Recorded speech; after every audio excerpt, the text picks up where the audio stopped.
નમસ્કાર, આપનું સ્વાગત છે મનન ટાઈમ ન્યૂઝમાં. સમાચારમાં વાત કરીએ તો ઇઝરાયેલ અને ઈરાન વચ્ચે ચાલી રહેલા યુદ્ધની અસર હવે નાગરિકોમાં ચિંતા રૂપે જોવા મળી રહી છે.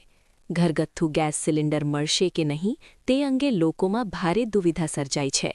વડોદરામાં ગેસ સિલિન્ડર મેળવવા માટે નાગરિકો વહેલી સવારથી જ ગેસ એજન્સી બહાર કતારમાં ઊભા રહેવા મજબૂર બન્યા છે. સવારે લગભગ 8 વાગ્યાથી 500થી વધુ લોકો ગેસ માટે લાંબી લાઇનમાં ઊભા રહ્યા હતા. કાળઝાળ ગરમી હોવા છતાં લોકો કલાકો સુધી કતારમાં ઊભા રહી રહ્યા છે. નાગરિકોનો આક્ષેપ છે કે ગેસ બોટલ નોંધાવ્યા બાદ પણ સિલિન્ડર ઘરે પહોંચતા નથી, જેના કારણે લોકોને પોતાનો નોકરી ધંધો છોડીને ગેસ એજન્સી પર લાઇન લગાવવી પડી રહી છે.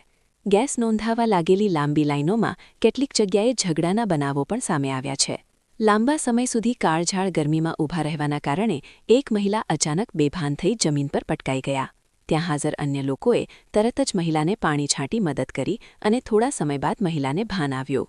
ગેસ પુરવઠાને લઈને ઊભી થયેલી આ સ્થિતિને પગલે નાગરિકોમાં ભારે રોષ અને ચિંતા જોવા મળી રહી છે.